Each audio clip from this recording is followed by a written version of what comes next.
Hi. Welcome to our show. Well, hi, everybody! Coming to you somewhat live and semi-weekly from the Quad M World Headquarters located in Helena's scenic North Valley, it's the Quad M Show. Here are your hosts, TJ and Marty. We're your hosts. I am TJ. Andy Mac. Yeah, sitting in. How's it going, buddy? Not too bad. How are you? Hey, living the dream. You and I both, man. I'm trying to get over this cold. It sucks. Well, you know, you use the cure for what ails you. Are we allowed to talk about the cure yet? Not yet. Okay. But let's just say I am the inebriator. Oh, and the second segment, as always, is brought to you in part by Mirror Salon and Spa. Now, I know you folks are seeing them pics online and you're saying, damn, how does TJ get that awesome hair? Well, a small part of it is genetics. The big credit, however, goes to Chyna and all of the fine folks over at Mirror. Now, if you're in the Helena area, get your reservation in now for all of your hair, nail, or spa needs. Walk-ins are always welcome. Tell them Quad M sent you. Get $5 off any service they provide. I don't think happy endings are included in those. Jesus Christ. Mirror, where the hell is that at? Well, let me go ahead and tell you. You can walk on in there at 2043 North Last Chance Gulch in the Helena area, or give them a call, 406-603-0644. Mirror, Salon and Spa. Now, to get to the serious answer, you know where like the Little Caesars is? Yeah. And the UPS store? Oh, okay, yeah. It's right next there. door. It's right Okay. there. What do you think? Say it twice. It sounds so nice. Is that why they mirror? Sure, why not? Mirror on the wall. Who's got the best damn hair of all? Why, that'd be you, TJ. Or Paul Gasol. Fucking rhymes, man. TJ doesn't rhyme in that, man. Mirror on the wall. Wall A. Yeah. Mirror on the wall. Who has the greatest hair of all? Paul Gasol. Dude, I should be the goddamn people that wrote Cinderella. Look at you. Was that Cinderella? No, that was Snow White. It was Snow White. Yeah. No, it wasn't Snow White, was it? Yeah, it was Snow White. It was Snow White because the what Disney. What the fuck are their names? Because the Disney version of that Snow White had that really fucked up looking mirror, dude. That's right. Yeah, the guy with the gray face. Yeah. Yeah, you see him on the ride at Disneyland all the time. Yeah. I don't know why. I don't know why we always go back to Disneyland when I'm here, but I fucking love Disney. But anyway, yeah. Oh my God. What the hell was I going to say about Snow White? Did you ever read the book? Like the actual Grimm fairy tale? I don't know if Grimm Fairies wrote it. That is who it is. It Grimm Brothers Grimm. Okay. No, I've never actually read the book, but I know like Grimm fairy tales are always way more fucked up. They fucking kill her. I think so. I don't know. Who, I think dwarves? I think the dwarves freak out and fucking kill Snow White. And they're like fucking friends with them. Like it's like the ultimate betrayal. It's like WrestleMania 15 when Triple H fucking turned on X-Pac and the shit like swerve. that. Yeah, the swerve. Triple H and Chyna turned on X-Pac against Shane McMahon for the European title, and fucking they went to the corporate. Dude, that's exactly. You and I should be Brothers Grimm or whatever. Dude, we should write these books. Just based off WWF just events. give Oh yeah. Exactly. Today Cinderella and Ariel are fighting like against like they're like the bad guys in their like things. I don't know who Cinderella. Oh, this evil stepmom. And for the next 20 years, they were talking about the Neverland Screw Job. Exactly. That'd be the best.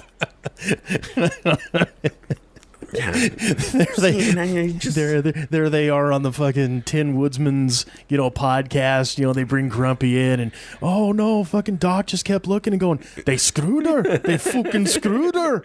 Yeah. And everyone, yeah, exactly. And everyone in Montreal's booing and shit like that. Oh no, Neverland. That's true. It's the Neverland Screw Job. Or,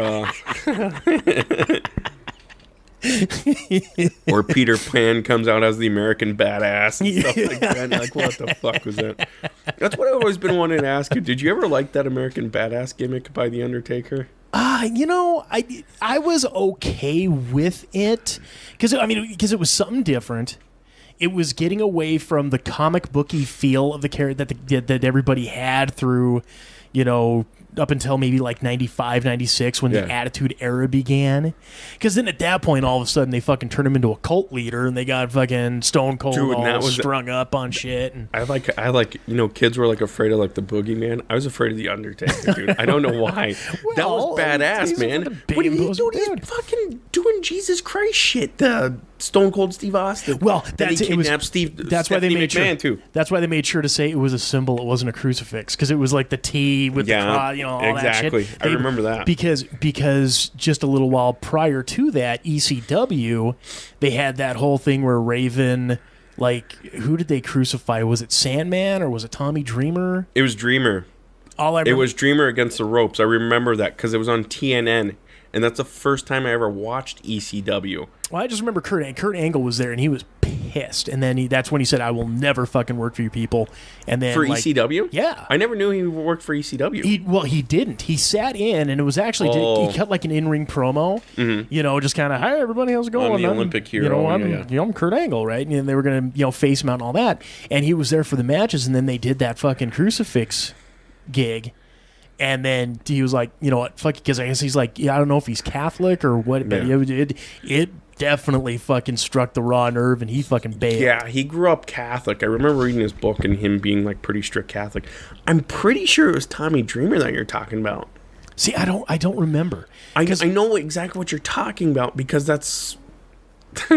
yeah, because you had the crucifix like leaned up against exactly. on I remember the floor. that, and there was like you said, Raven. There was Blue. Why do I remember the Blue Meanie being a part of it? Because weren't him and Raven part of a tag team at one point in time? I know Stevie Richards was, so he might have been that whole fucking deal. Yeah. Maybe, I don't know. But now Stevie Richards is just a part of DDP Yoga. So is he? That's his gimmick now. I assumed he would be in like in the performance deal of WWE. Yeah, well, I don't know if he's doing a side gig there or anything, but no, he's in fucking Smyrna, Georgia, helping DDP with the DDP yoga performance there. Yeah, good for him. He's in on 2 of the fucking workouts. The fucking right to censors and shit like that. What's up, Cat? What's up, Pounce? So yeah, I'm just up here checking shit out. I'm just hanging out. So real quick here before we get into just a plethora of bullshitting we got here for segment 2. Let's get ourselves some segment 2 is going to be the longest fucking segment 2 of your whole entire life. It's going to be quality rambling. This is going to be editing on par with last week. Oh, the last show. Well, see, there was supposed to be a show in between this one, but my fucking computer decided to wig out. And so I lost the entire damn show. So there's like a missing show that will never fucking be. Those are the best ones, by the way. This one, it had a couple of really good moments. Devin and I have like the best show where we got like so... This is before I was at my job currently. Right. We got high and drunk and we just started calling out like ex-girlfriends. Like just calling them like pieces of shit and everything like that. And there's this one episode that is saved on Spreaker that it's like we could release this right now. It's been 4 years, and he's like, nope, we can't release it. It's like the holy grail of our podcast. Like, there's going to be some fucking computer nerd one day that's able to break into our codes on the podcast on the website that will be able to find it and, like, release it. And we're like, oh, shit, now we got to sue him or whatever. Getting all fucking Terry Funk on the shit. Oh, she's a whore. Yeah. She's a whore. Yeah, do your thing, and then I want to talk about Sonny from WWE too. By the way, we got tons of shit. So let's go ahead here. FGS award for the week. Moron. You're a moron. Idiot. Idiot. Dullets. You're always this stupid, or did you take lessons? The FGS Award for Excellence in Stupidity. Got 2 of them, and I guess best way that I can describe it is it's kind of a theme. It's kind of a theme on this one. So first off, a man caused life-changing injuries to the genital area of his female lover after a sexual fantasy went catastrophically wrong has been jailed for a decade.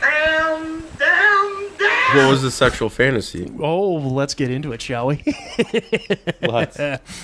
David Jeffers, age 47, fled from a Manchester hotel, leaving his partner lying on a bed after a loaded shotgun, which was inserted into her vagina, was mistakenly fired. Whoa, look out! Look out! No, there's no way. The 46-year-old victim, who cannot be named for legal reasons, had informed her partner of her sexual desires via text message a few days prior to the incident, which left her with the life-changing injuries to her bladder and female reproductive organs. Check your panties. Jesus Christ. One of the messages was one of the messages saying, "I can't sleep, so excited." I guess you could say he blew that puss up. You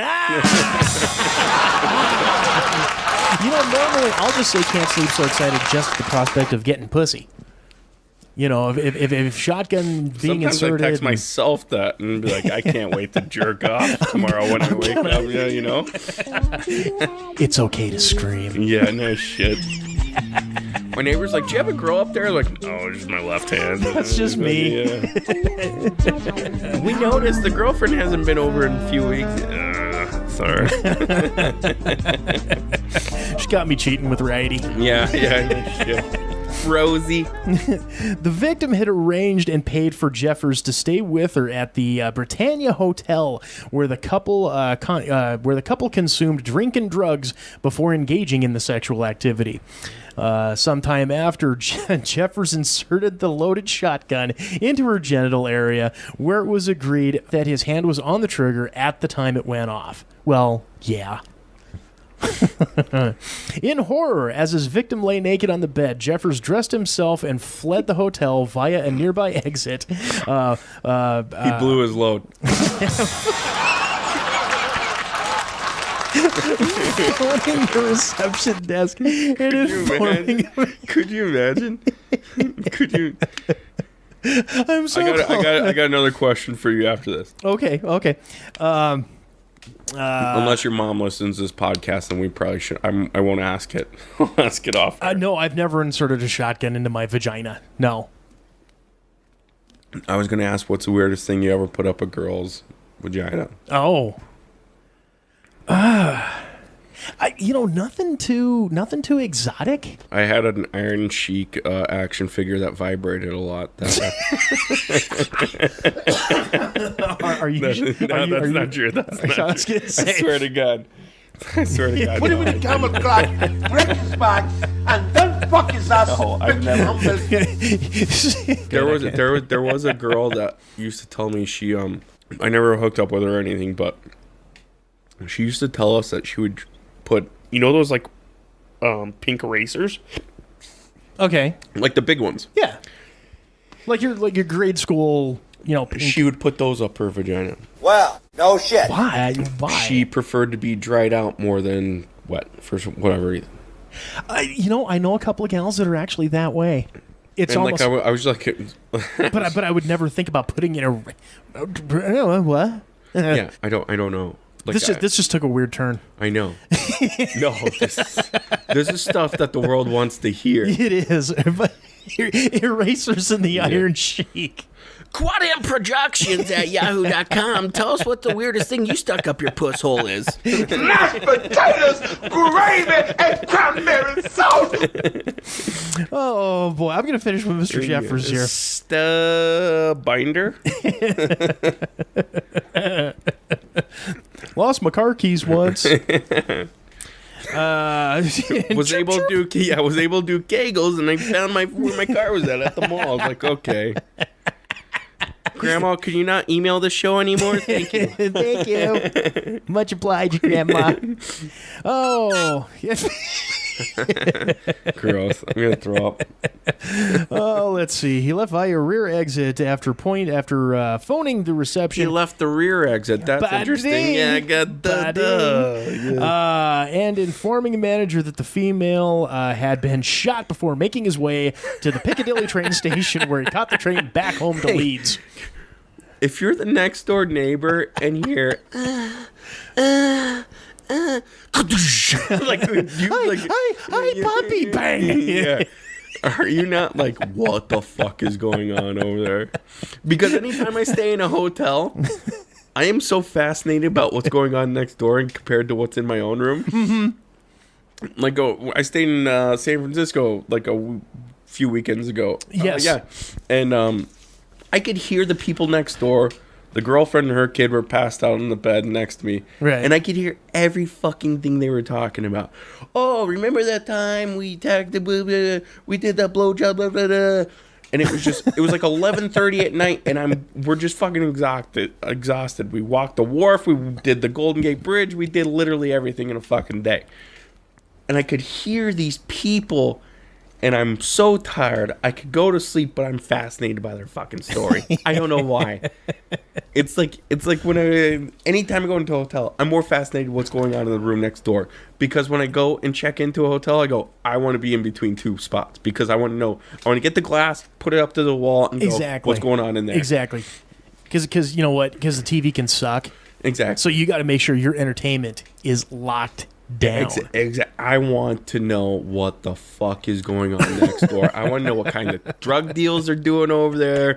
I want to know if there's a prostitute. Is that what? Just that when you pull the stool, he's wearing a wire.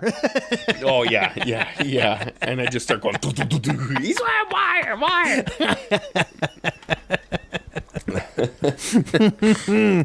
Oh, when the employee of the hotel went upstairs to the room shared by the couple, the victim was heard saying, "I'm in agony. I'm gonna die." She was rushed to the Manchester Royal Infirmary with multiple gunshot pellets in her abdomen and received significant trauma injuries. The victim received emergency surgery, which saved her life, but she's still recovering. In the hospital, she informed medical staff of the traumatic experience and explained that Jeffers was a bad man who tried to blow her insides out. He's a bad man. He's a bad man. On Friday this was occurring at Manchester's Minshall Street Crown Court, Jeffers, who was due to stand trial for attempted murder, pleaded guilty to possession of a firearm with intent to endanger life after it emerged that the victim had agreed to take part in the act as part of her own sexual fantasy. Jeffers received a 10-year custodial sentence for which a judge described as a sexual fantasy with dreadful consequences. Now for the second one. Let's see how long it takes to get through this one. A guy put a bazooka up a girl's vagina and fucking just blew her to oil. Well, we here at the Quad M Show do believe in equal time. So a Russian man suffered a devastating loss after becoming impaled on a metal fence in Kuznetsk, Penza Oblast in southwest Russia. The 27-year-old severed his genitals after trying and failing to climb over the fence while drunk, local police say. The unnamed man eventually freed himself and managed to stagger to a local hospital, bleeding profusely. His genitals, however, remained on the railing along with his ripped jeans. Get the fuck out of here. Are you serious? His nuts were still on the fucking thing? I double-checked on this. I did double-check this. This is a legit story. You got pictures? Well, the man said no one else was involved in the accident. Local to Kuznetsk, the locals rushed to picture the torn-off penis still impaled on the fence with images posted on social media sites. Holy shit. Several comments were placed, of course, which included, "What do you know about real pain, my boy?" Yeah, right. Life is over for him. And of course, my favorite, "I would have killed myself under that fence." Jesus Christ. Jesus Christ. I'm sorry, what the fuck was so important on the other side of that damn fence that you just had to fucking climb? Because it was one of them wrought iron affairs. Yeah. That had the big spikes up on the top and shit. What the fuck was so important on the other side? Can you hear me? I feel like you can't hear me. No, I can hear you just fine. Okay, cool. Yeah. No, I can hear you fine. We're good. See, here. Oh, okay. Yeah, I see. Yeah. I mean, if you want, do you want to adjust the mic and bring it up? No, I'm good. Yeah? No, I'm good. Okay. Yeah. Oh, so to you, unnamed woman in England, and you, unnamed man in Russia, congratulations, you two non-genital having yahoos. You're the winner of this week's Fred G. Sanford Award for excellence in stupidity. You dummy! Can I ask you something about that? Oh, sure. Weird that it's not from Florida, right? Yeah, well, sometimes we have to branch out a little. I know. Get the fuck out of here. Someone stuck a shock on a girl's puss hole and was like, hey, man. And the girl was like, yeah, I'm okay with this. I trust you because we met on Tinder 2 weeks ago. Like, does that not bother you? Like, that's what the world's come to, TJ. We live in a world where you go on dating apps, you pay $60 for Match.com, you pay $0 for to swipe left or right on Tinder. Sure. And yet you're gonna you know when you're on Tinder, you're gonna meet some girl or guy, and eventually it's gonna lead to intimacy. There's gonna be some sort of sexual. It's gonna lead into I want a shotgun up my pussy. How do you go? You and I are two young, attractive men. How do you go and say, I want to put something weird up your vagina? I've never done that before. I've been like, hey, no, I won't talk about that. But I've been like, hey, I would love to be adventurous with you. I've never been like, let me stick inanimate objects up your vagina and see what happens. I've never been like, let me fucking beat the shit out of you with a ceiling fan and let's bang after. Yeah, let me take the fucking wooden spoon loaded with cookie batter and smack that ass. Exactly. Let me set your hair on fire while I helicopter my balls over your face and fucking, you know what I'm saying? It's the most amazing thing in the world. We live in a generation where people are so fucking nuts. And dude, I could go on for this forever. And that's just it. It's one of those things. I mean, I just liken it to the fact that, well, I guess I'm good enough. Yeah. That they don't have to worry about fucking throwing things up in there.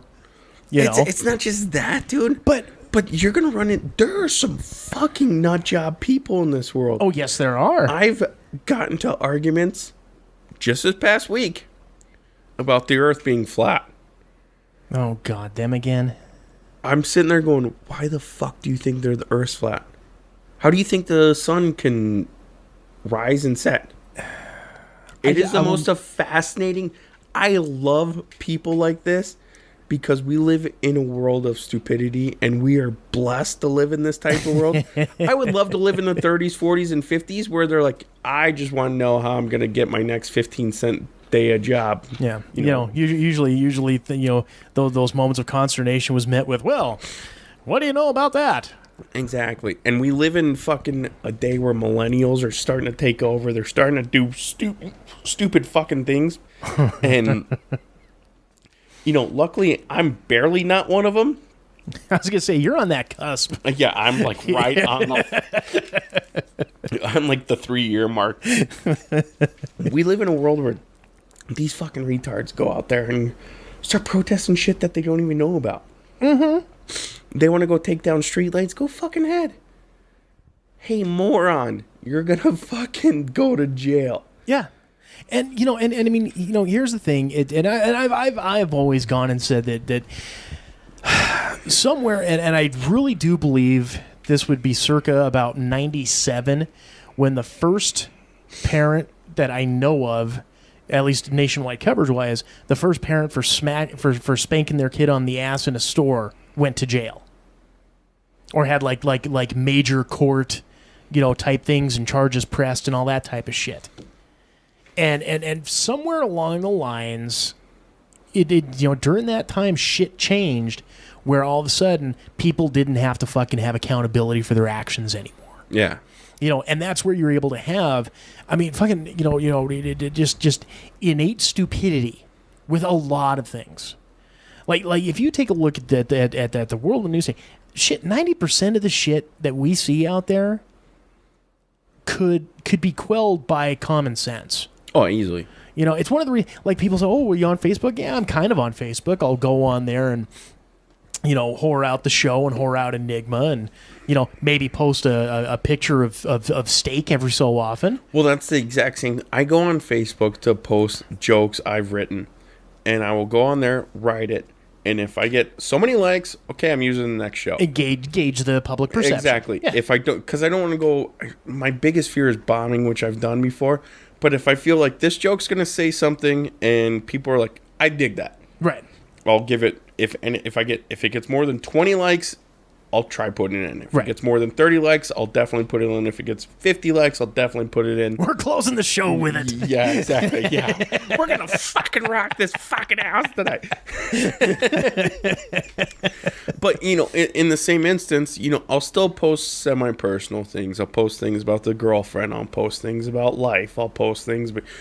Well, and to that, I'll say that was a beautiful picture of you, your brother, and your folks.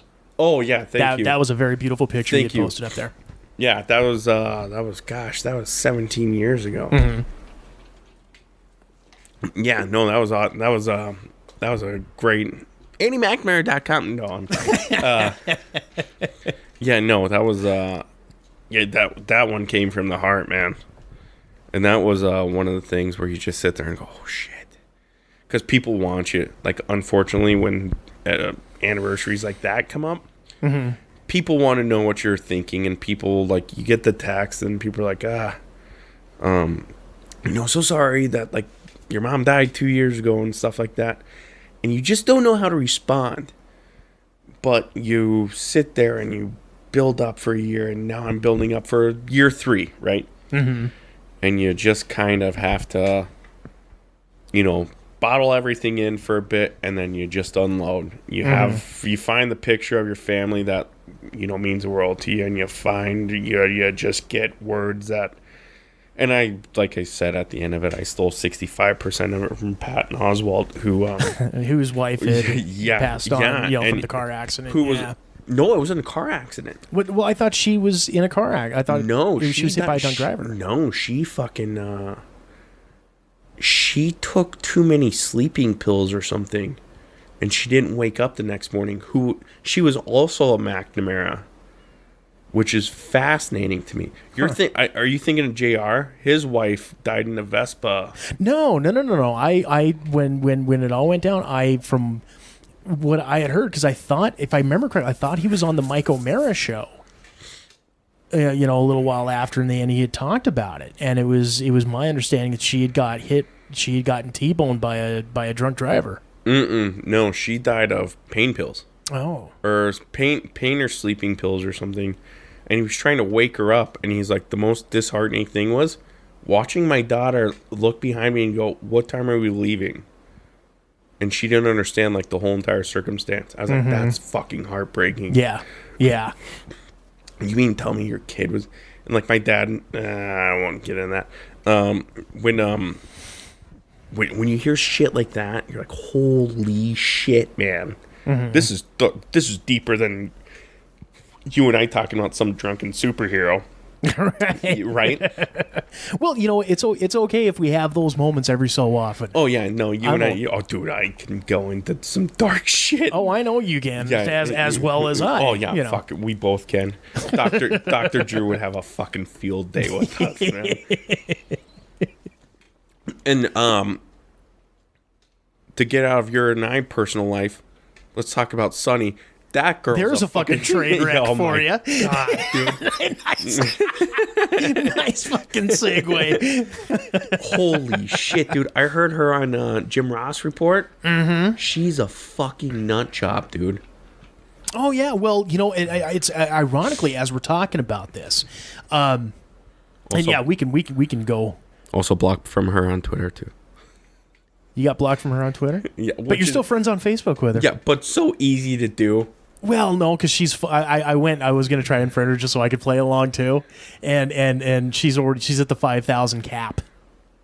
Did you go to the Tamara Sitch one? Yeah. You went to both of them? I went to the one that you were friends with her with on. Is there two of them? There's like 2 or 3 of them. Is there? Okay. Yeah. I'll figure it out and I'll get you, because she talks about it on Jim Ross. Oh, shit.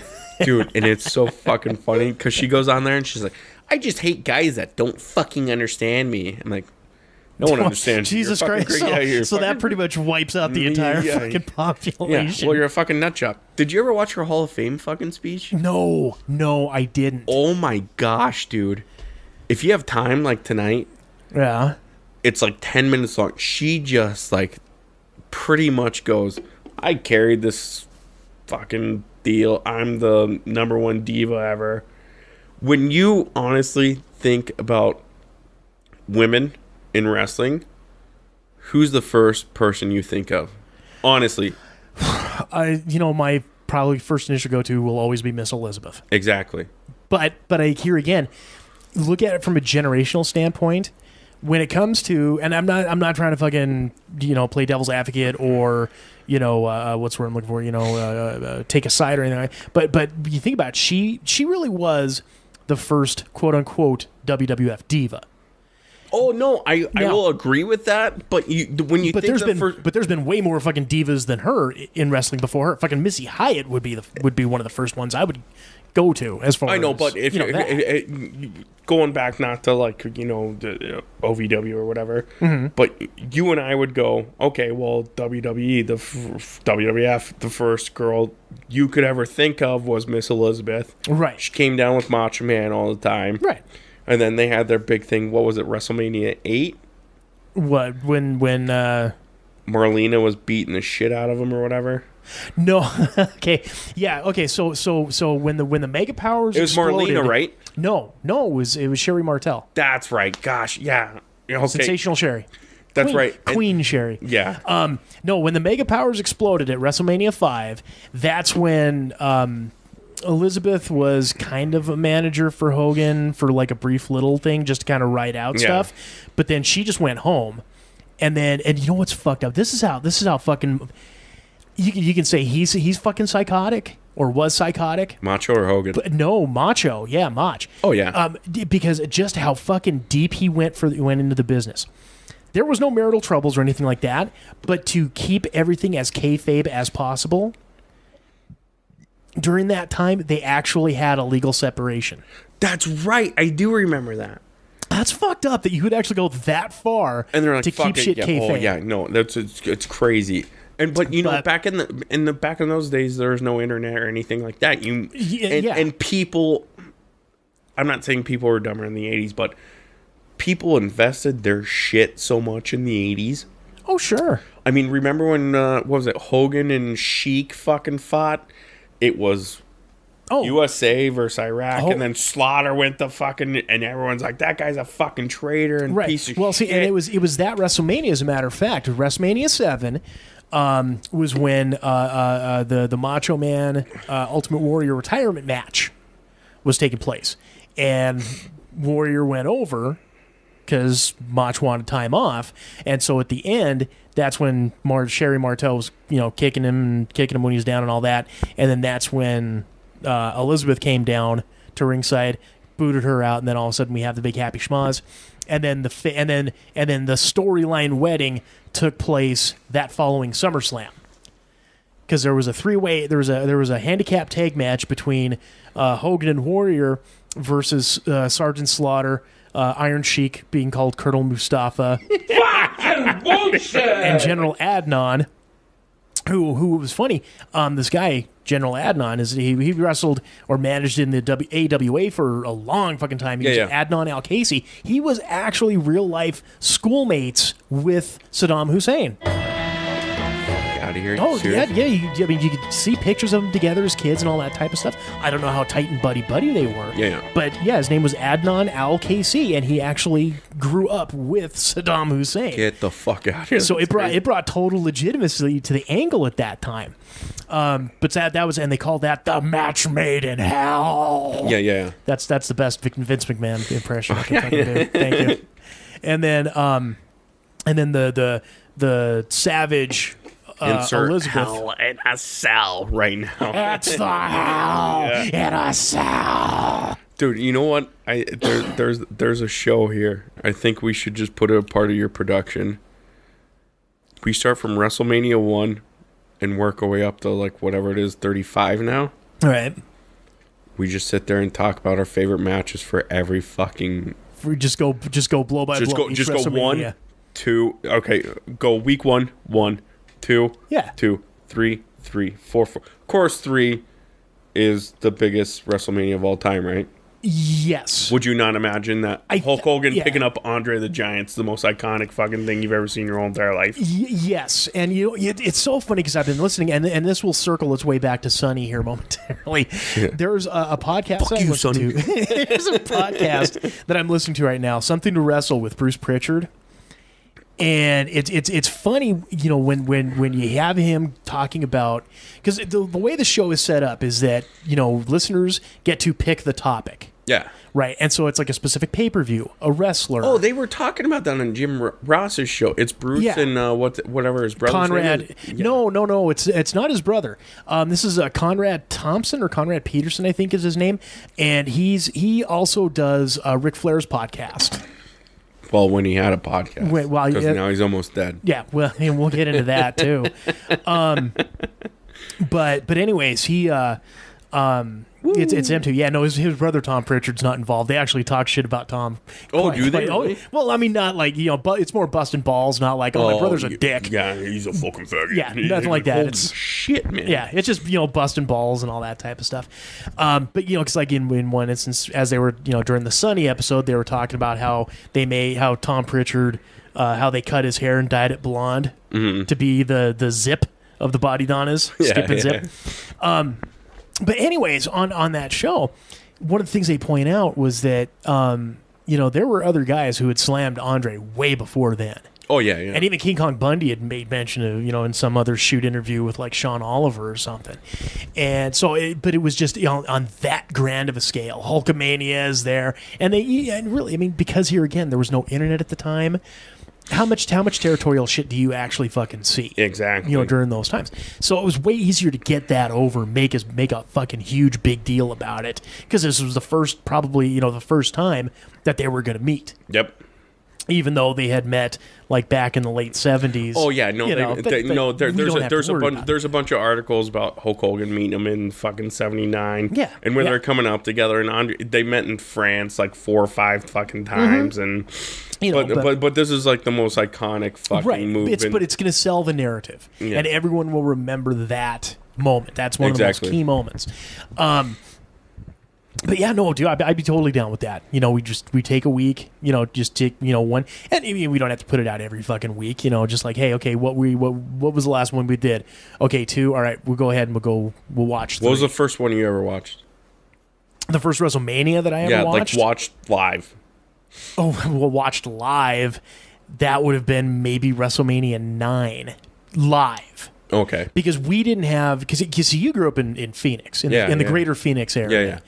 Yeah. Here, we didn't have pay-per-view accessibility until like 91, 92. No shit. So everything pay-per-view wise, it was like a month or 2 out. Because I had to wait for it to come out on video. WrestleMania 9, wasn't that fucking goddamn? That was Vegas. Main event match was Bret Hart, Yokozuna. Yeah, Yokozuna. What the Lawrence Taylor and fucking Oh, that was 11. 11? Okay. Yeah, that was 11. Okay.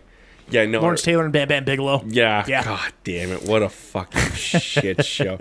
That's like Dennis Rodman and fucking Karl Malone coming out in WCW. No. I can top the level of worse on that. Fucking Jay Leno being in a goddamn That's ring. true. David Arquette, too. He won the WCW title at one point in time. As much as I talk about fucking Arquette having the belt, I will say this, though. Every dime that he made in professional wrestling, he donated back to the families of dead wrestlers. Oh, did he? I never knew that. Yeah, but you know. But I'm still not going to forgive fucking Russo for fucking putting the belt on him. I think I did. That they actually did a triple cage match. Fucking the Starrcade or whatever. Yeah. Which is so fucking fascinating to me. When you watch Ready to Rumble,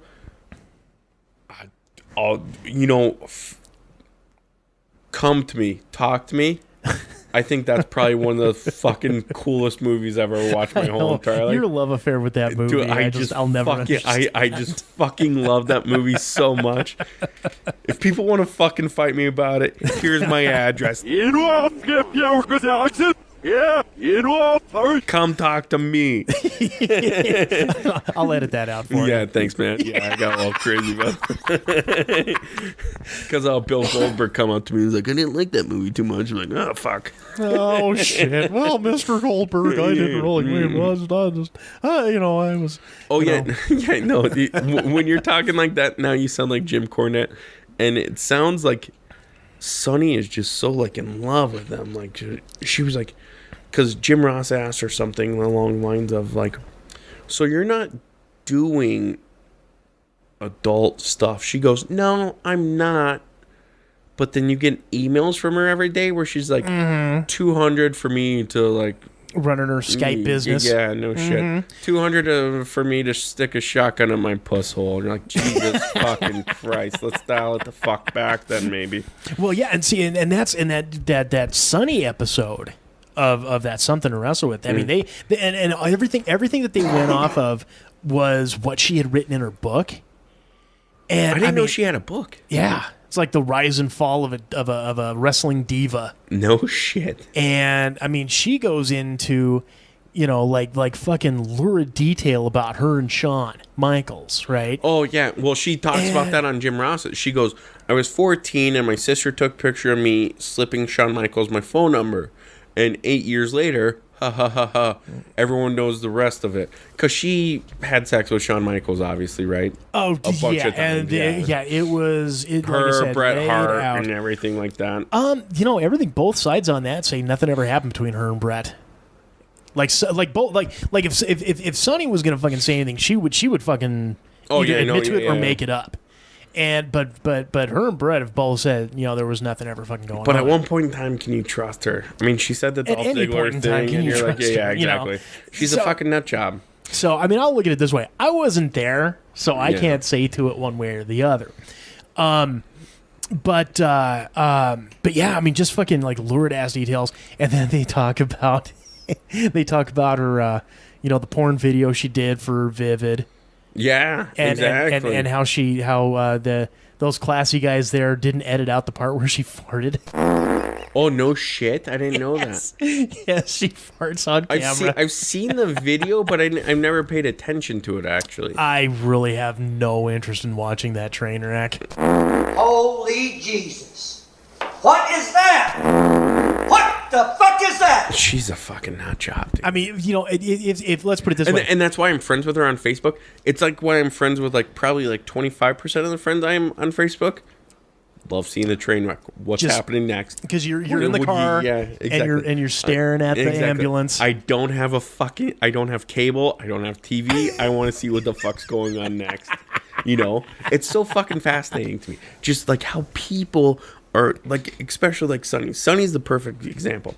Why the fuck would you put your most personal aspects of your life on social media? Well, okay, yeah. I mean, on social media, fuck no. Because everyone in the world can fucking see it. Yeah. Even if you're private or whatever, and someone's going to post it, and someone's going to retweet it, and someone's going to do all this type of shit. Because, like, a book I can understand because you're just trying to fucking sell a book and make money. Exactly. Now, well, some of that shit being disparaging, like, I don't agree with going, like, as much fucking detail about her and Shawn Michaels as she did. Because she went into, like, big-time details? Big-time details. Really? Well, like, what was, like, for an instance? Yeah, God, what was the line? Something about, we would fucking do it like, I mean, we would do it like fucking, teenage high school kids. One thing that he used to do or make me do was put on makeup while taking me from behind because for some reason that turned him on. What the fuck? That's crazy. Yeah, I mean, like fucking details on this. And it's like, the guy is married with kids now. And all it's got to happen is word fucking gets out. Curious fucking teenager reads that and then comes back going, holy shit, Mom, did you know about this about Dad? Holy fuck. Yeah, exactly. And it makes shit fucking awkward. So now here again, you're saying this based on the rantings of an insane woman.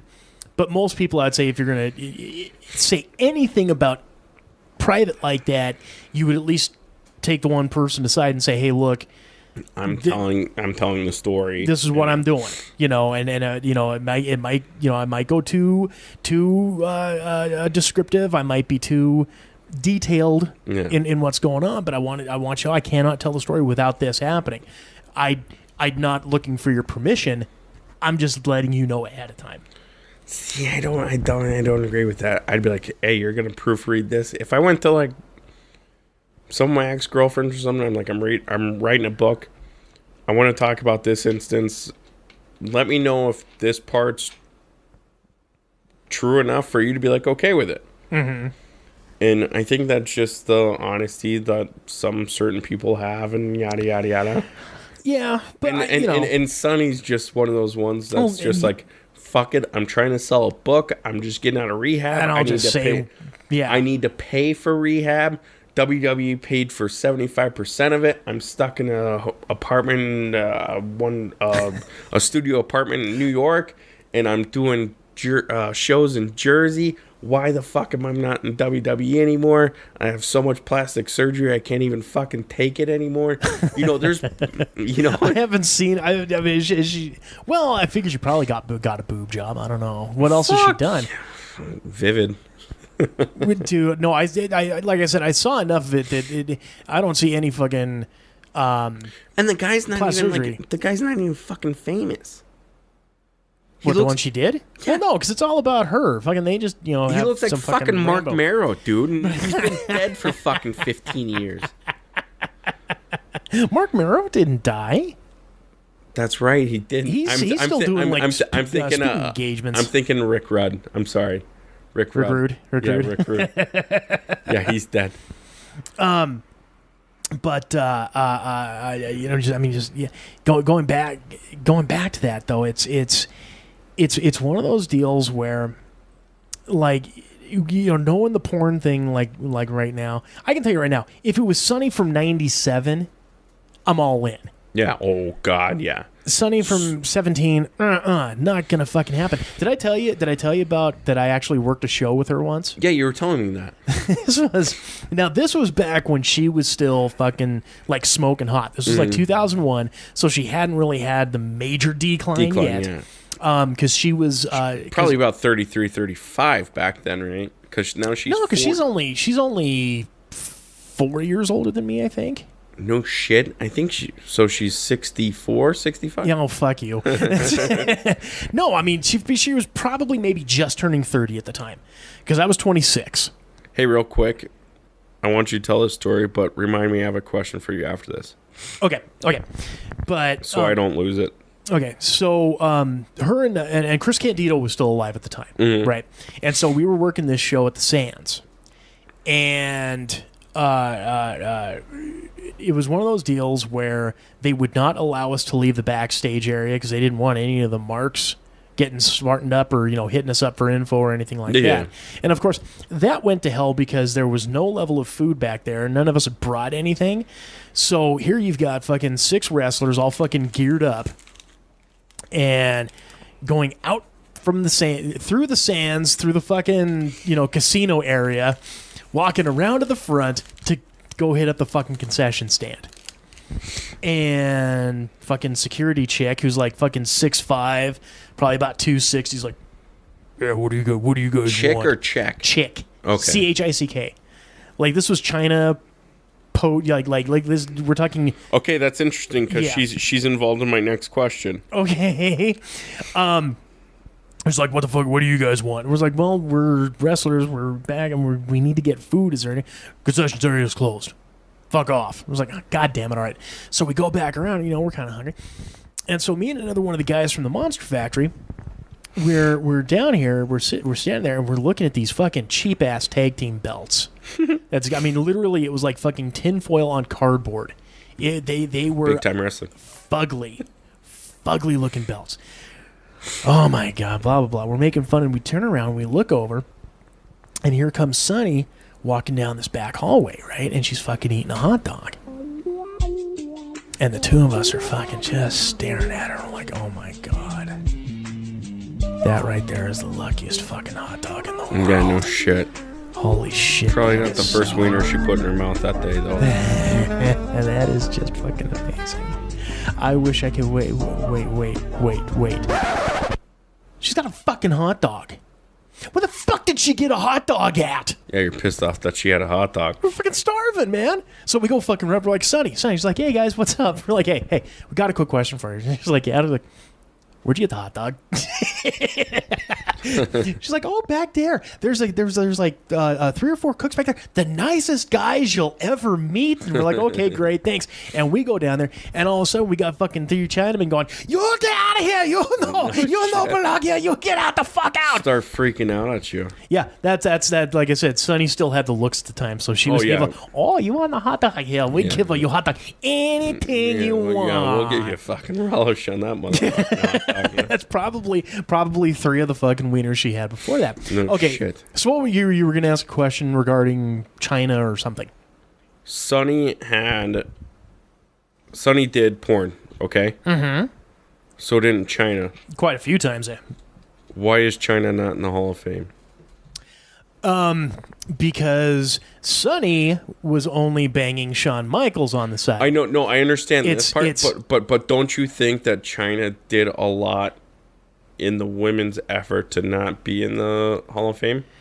I understand the backstage story where she was banging Triple H and then Steph and Triple H banged each other. And that's the only reason. And that's the only reason. Do you really think so? You don't think it's the crazy where she turned into Chyna doll and did porn and everything like that? Okay, let's take a look at number one, just the fact that we're talking about the wrestling industry here. You know, I completely agree with that. And then you take a look at the people involved.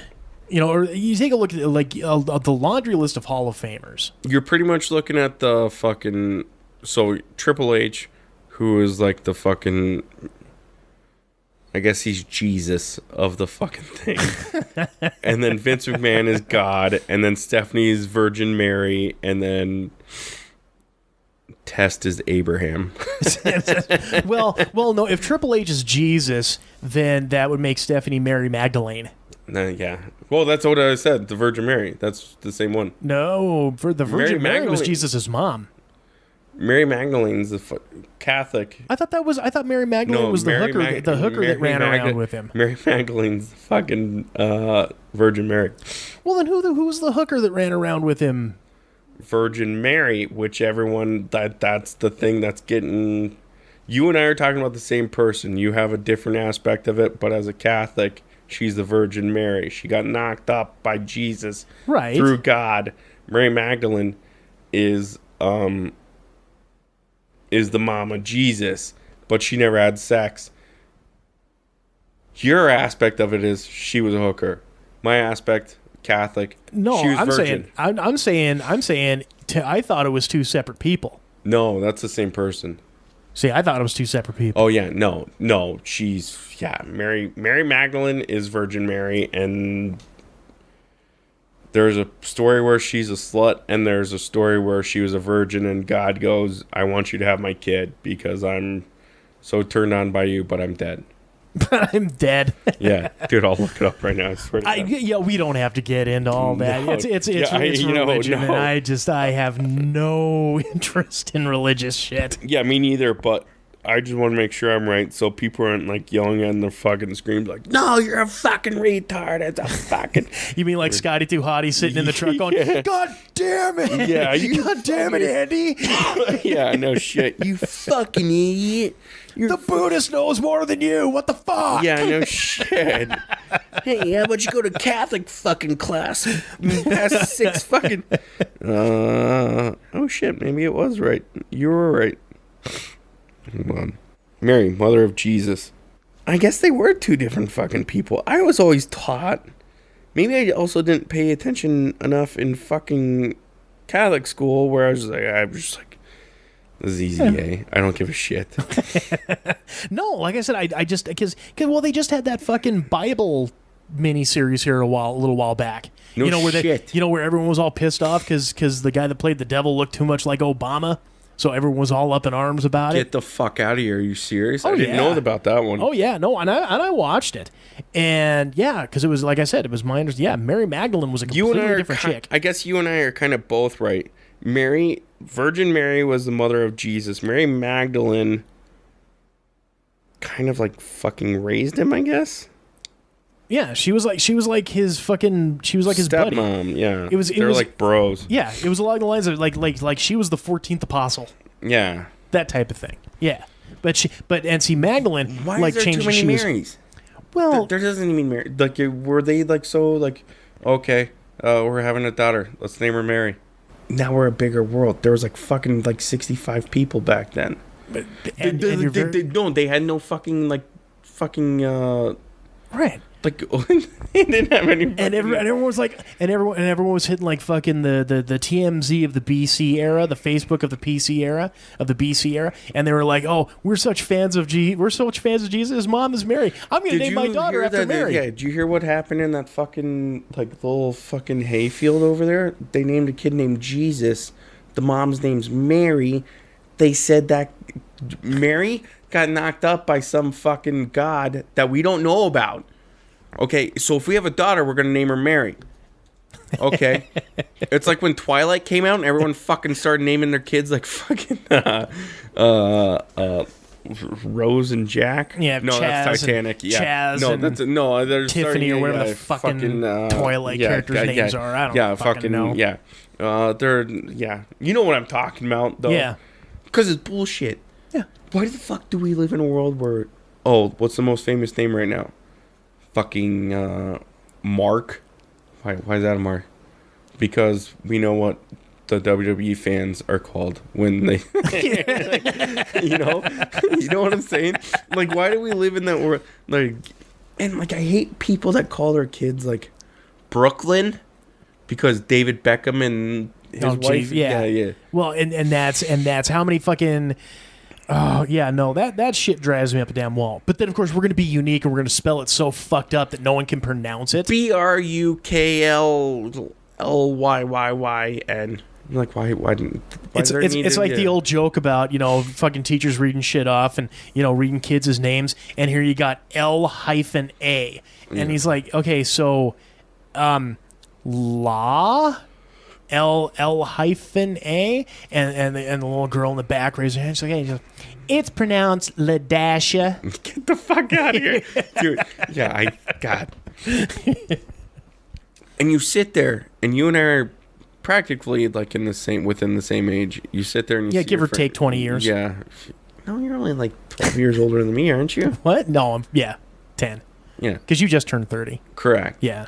You sit there and like.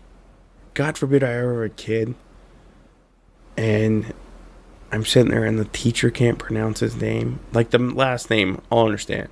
Because I get Mcnamara. There's not an extra M in there, motherfucker. Right. Yeah. Like you just sit there and go, okay, well, I want his name to be Carson, or I want his name or her name to be Kennedy. We're going to name it. We're going to spell it out. So the teacher could fucking announce it. Right? You would think. Yeah, you don't want to sit in a fucking world where the kid goes, Kanadi? Yeah. No, fuckface, it's Kennedy. No, that's why. Carson. 2 letters, TJ. How fucking hard is that? Exactly. And you know what? I would literally, back when I used to work on the phone, when I used to work on the phones in a call center, I literally had at least twice... As I am sitting there talking to somebody, blah, blah, blah. And what was your name again, sir? TJ. How do you spell that? Teejay. I did no, and I would do that. I would do that just to fuck with them. I'm like, if you are literally that fucking stupid, and I've had my last name mispronounced so many damn times. Usually Damon or Diamond or some bullshit like that. Nowadays, it's like, oh, are you related to Matt Damon? No, Johnny Damon. Yeah, dude, I get that a lot, too. Oh, my God, did you ever watch Nip Tuck? Yeah, my brother's name's Sean McNamara, fuckface. Oh, my God, how much does he get the Nip Tuck thing? Probably a lot, because there's a lot of Nip Tuck fucking fans. I can't speak for him, but I can tell you how many times I do, bitch. Oh, yeah, every fucking time. And it doesn't get old, sweetheart. Yeah, no, that's a good show. Yeah, my brother.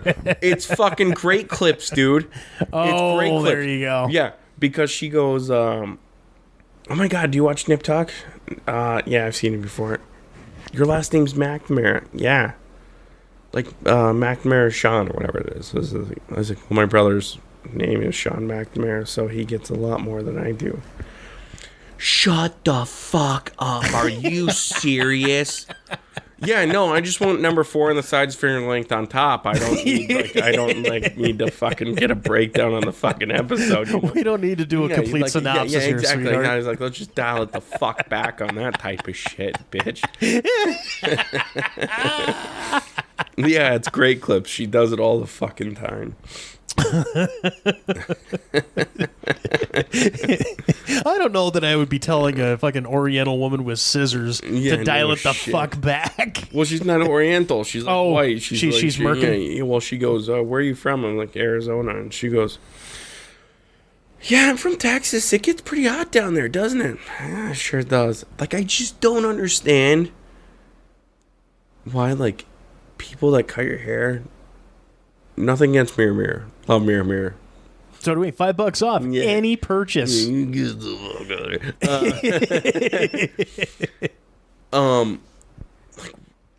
I know your job's like boring, probably. And, like, there's no reason for me to share my life. Do you have a girlfriend?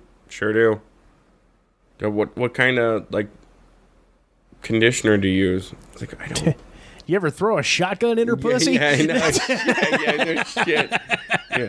She ever cut your balls with a sword? You ever climb a fence for her and lose your nuts on the top of it? Matter of fact, I did last week. That's why I just came back from St. Pete's. That's why I'm wearing the wristband. Jesus Christ. No, well, it's like as I'm sitting and I'm doing the Enigma work. Right, I'm sitting here, plodding away, getting the last vestiges of pages done, and once, I got to talk to Jason so I can make sure we got everything lined up coloring wise. If he needs help, great. If he's still in, because I haven't talked to him since the last show that he did, and that's almost 2 months ago. Mm-hmm. But I'm going back and watching a lot of the old Looney Tunes cartoons. And I got I got the platinum, the volume 1 platinum collection on Blu-ray, and then I've got the complete golden collection on from DVD. Like the 1950s, 60s. Then, or are you looking at all across the board? All across the board. It's because they don't have them in chronological order. Okay, because I think it was early 90s when Tiny Toons came around. Oh, sure. It started getting a tad bit better, but the Looney Tunes back then, it was gosh, I can't think of the guy's name right now. As far as the directors, which Chuck Jones, Friz Freeling, I'm probably, if anything, you're probably going to go Chuck Jones. It was Chuck Jones, and then wasn't Dave Dale one of them for like the longest fucking time too? He was one of the ones for the Flintstones. I'm sorry. Oh, okay. So he was a Hanna-Barbera guy. Yeah, he was a Hanna-Barbera. He was Flintstones. He was Jetsons for a bit, and then he wrote for Looney Tunes, but they never accepted anything of he wanted. Oh, okay, I see. So yeah, I'm backwards on that. Yeah, but I'm not used to doing a podcast at 1:05 in the morning. There's one of one of the classic fucking bits where you got Gossamer, the big huge fucking orange just hair monster. Yeah. Right, and they're he's fucking chasing him down a castle hallway, and Bugs stops and he has the table down and throws down the table with the fucking hair thing and starts pretending he's like the beautician. And he's doing the exact same thing. So it's not anything that's new. Where he's like, I'll bet you're an interesting monster. Exactly. Monsters must lead interesting lives. I'll just bet. Let's stick our patties in the water. So I mean, like I said, that's been going on for forever. And I think women, I don't want to gender specify this because this is where I would start getting the hate mail if people actually listen to the show. Oh, don't worry, I'll get it. 7 almost right now. The last time I looked, we're up to about 800 subscribers. Mm-hmm. Not great numbers, but dude, for us, it's fucking fantastic. 800 subscribers, man. That's all that matters. I don't honestly know how many of them fucking listen. Still got subscribers. They're subscribed, so I just take it as we have. At least when it gets to like 10,000, you can start promoting it, and it could be 999,000 people that don't listen, but you can still go, We have Well, 10,000 subscribers. That's the number I have to go with because anything else is completely unreliable. I can't trust the numbers. So I go by what I have, and that's the number of subscribers because that covers everything. That covers iTunes, Stitcher, anything that's pulling off of some type of RSS feed puller thing, exactly, whatever. because Devin and I are trying to figure out how to get on Stitcher now after we got kicked off iTunes again. So, just put in. I mean, it's not. I don't think Spreaker does that though. I think we're strictly iTunes. That's why we're like being punished because that Scaramucci guy fucking shut us down real quick. I've told you before. If you guys want to be a part, like say, do like the Quad M network. Send me the show and just post it through my website. Yeah, we've thought I think we've thought about that, but I think there's certain parts of the thing that we just kind of want to be on our own. That way we can, it's nothing against you. I think we just kind of want to sit there and go, okay, well, if we say something stupid, we don't want to get him fucking booted from iTunes. That's our biggest fucking fear. It would not affect me because it would be your RSS feed. It would be your communications. Oh, I see. Okay.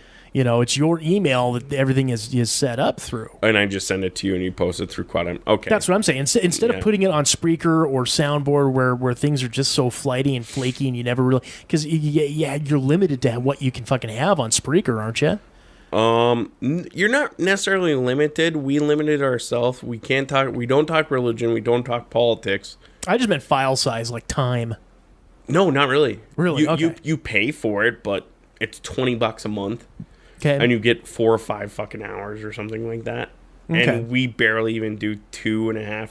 If we're talking about something and we're yelling at each other about something, we'll fill the 4 hours. Like the Conor McGregor Mayweather fight that's coming up, that's all we've talked about. And then Devin said something about Scaramucci, and then we got in fucking trouble. And then yeah, so we're like suspended for like 20 days or something. But we're able to come back on Friday, we found out. Oh, so they just gave you a slap on the hand. Yeah, just like don't Donald Trump listen for some fucking reason. Now, see, that's just. I mean, I've said some pretty ridiculous shit that I'm surprised hasn't gotten me. But did someone actually have to fucking report you for that? Yeah. Oh yeah. Someone reported. Okay. Someone reported us, obviously, and people are like, "You can't fucking say shit like that." You're like, what the? Which it's like the Jerry Sandusky thing that was said like 4 or 5 years ago. Right. That got us in trouble because someone reported it and Spreaker listened to it and goes, "Motherfucker, you can't make a joke." And, I do stand up and I do comedy and I'm looking for the fucking. See, and that's where I don't understand. I mean, maybe for their own thing on it. I get because here again, I am such a big opponent of censorship. Mm-hmm. Like I'll censor myself, but that's my own fucking choice. Yeah, it's not if somebody doesn't like what I'm fucking saying on a show, don't fucking listen. And if I guess I don't understand where, saying something like that, like, Scaramucci is a fag or whatever, that would be something that would be considered, because it's not like it's fucking, it's not like you're sitting there saying your entire show is rallying saying he is a homosexual and we have, blah, blah, blah. No, it's just, you fucking fag. But you have that so sensitive Republican that's going to take everything into consideration going, okay, well, this is Democratic. I don't want to listen to this type of shit. So I'm going to report him. There's always one person in the world that's going to fucking... There's always one person that's always going to rain on your parade. Well, sure. No matter what you want to do.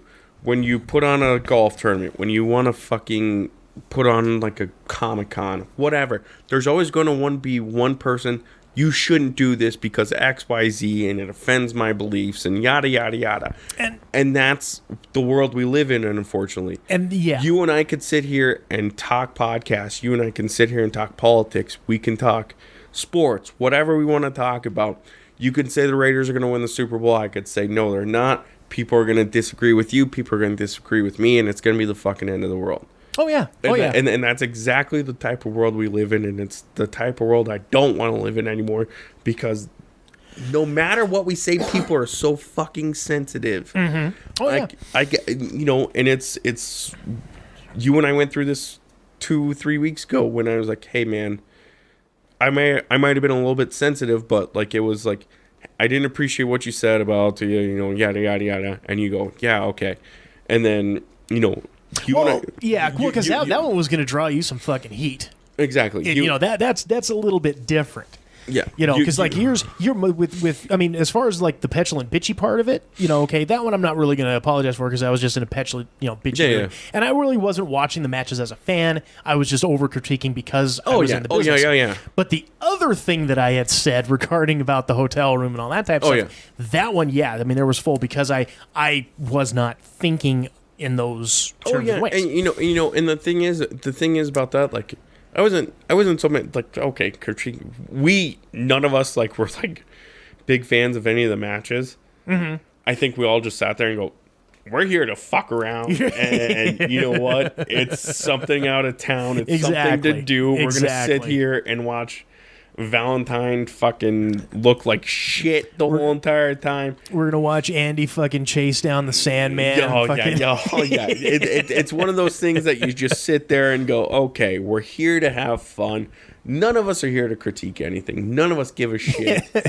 But I have to be that. Yeah, and you know what? When it comes to stand up, I'm that guy too. When people go, hey, do you want to go see stand up? I go, okay, great. And they go, hey, do you like it? Do you like it? Did you like it? I didn't like his opening. I don't like his closing was okay. I'm the exact same. Yeah. When it comes to stand up, I understand, like, you're like, hey, didn't like the wrestling. There was a few good matches. And that's when I go watch stand up is, okay, the opening act was okay. Ray Romano was okay till he said all the things he said on his CD, which was 5 years ago. Why did I pay $85 to do this? I understand where you're coming. I understand where you're coming from on that. So there was no beef with that. Yeah. It's when you're in the business or when you're in something like that, you just kind of sit there and have to critique everything. I don't know what the fuck I'm talking about right now. Because what it goes, but basically what all this amounts to is just the comments because of the fact that. When it comes down to, like, if someone's going to have heat with what I say, that's one thing. Yeah. But to me, it just seems like it's a violation of your First Amendment rights. And what it probably was, and here again, maybe this will get me suspended, and then I can go ahead and really pour it out on the Facebook. Me. I think you having Andy Mac on your show, we're going to get suspended. Oh, but I mean, it could be, that somebody of the homosexual persuasion was taking offense either A, disparaging the homosexuals, or B, lumping in a Republican into the homosexual crowd. Completely agree with that. That's actually something Devin and I talked about. I go, holy shit, man. You called him a faggot. And we went back and forth. And he goes, I don't remember it. And I don't know about you, but after this podcast, it's done. I don't remember it.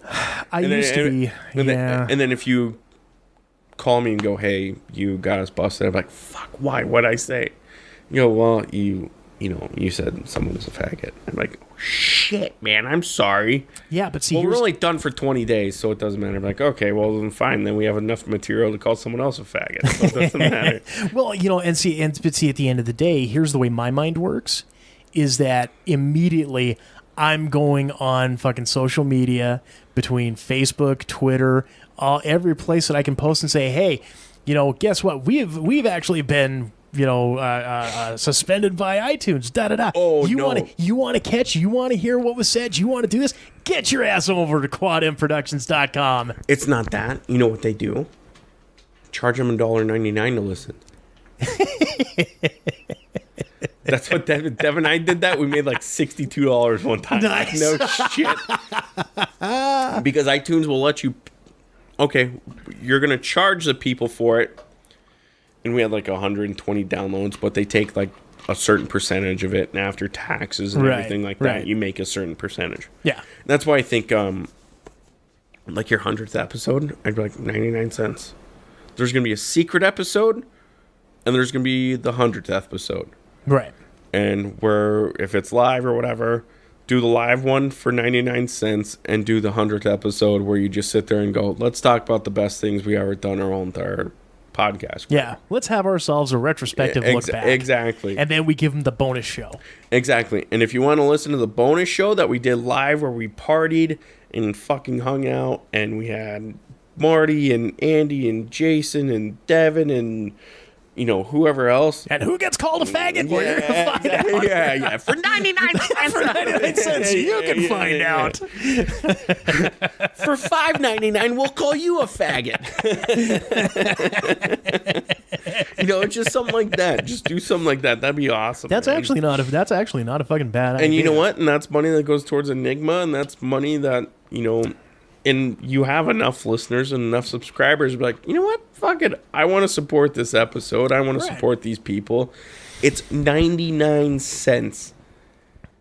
It's not going to break anybody's bank. No shit. For 88 cents, you can take care of some fucking black small kid little in Africa. Somalian child. No shit. Keep him from becoming a pirate. No shit. That's wearing an Arizona Cardinal fucking Super Bowl champion shirt right now. That you know what I'm saying, man.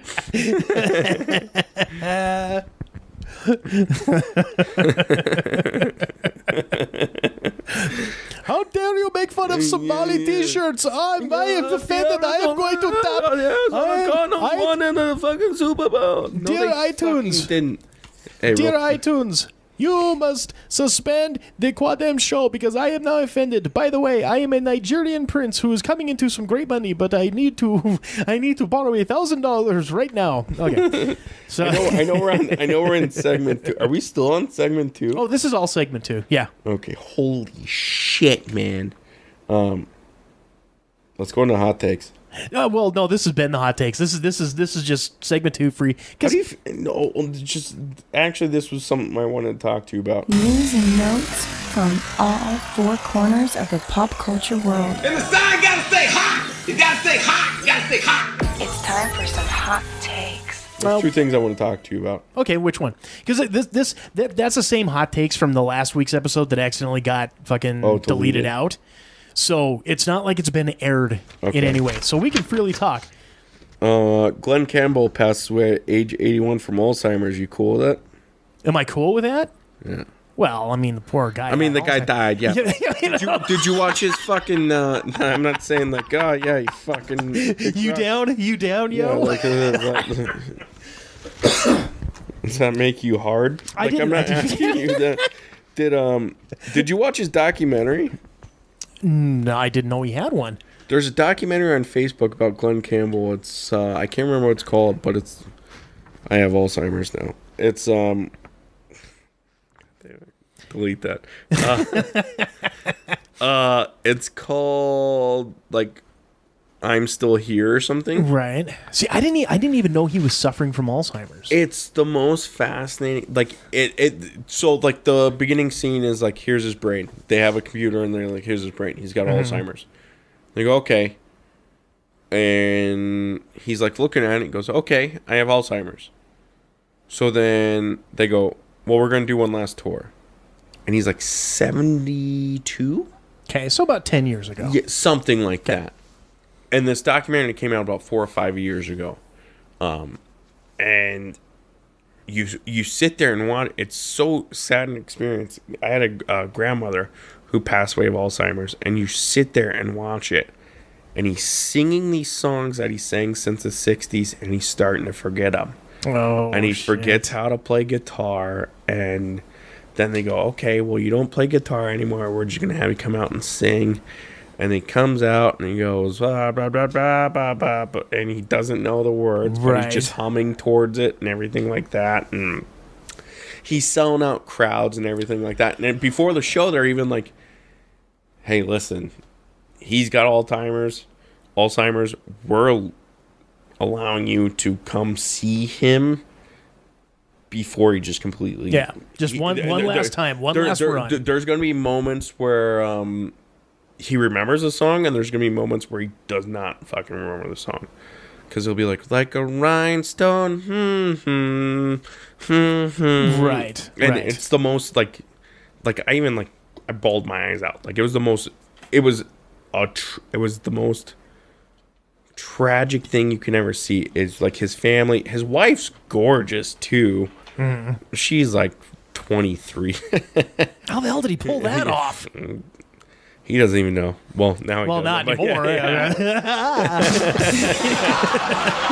like, get out here, my daughter. She's like, no, I'm your white fuckface. Okay.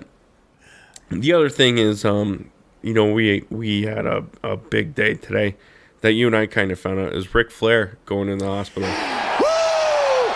Yeah, I found out. God, I'm trying to think about how I found out about it. I think it was like on one of them, Facebook clickbaity-ish type things, whatever. But yeah, apparently it was like heart issues, but then there's kidney shit involved too. They didn't really go into too much detail. Now it's not heart issues, it's colon issues. Oh, okay. He's having problems with his colon, and it's all deal with alcohol and drugs he's been taking for the past 10 years.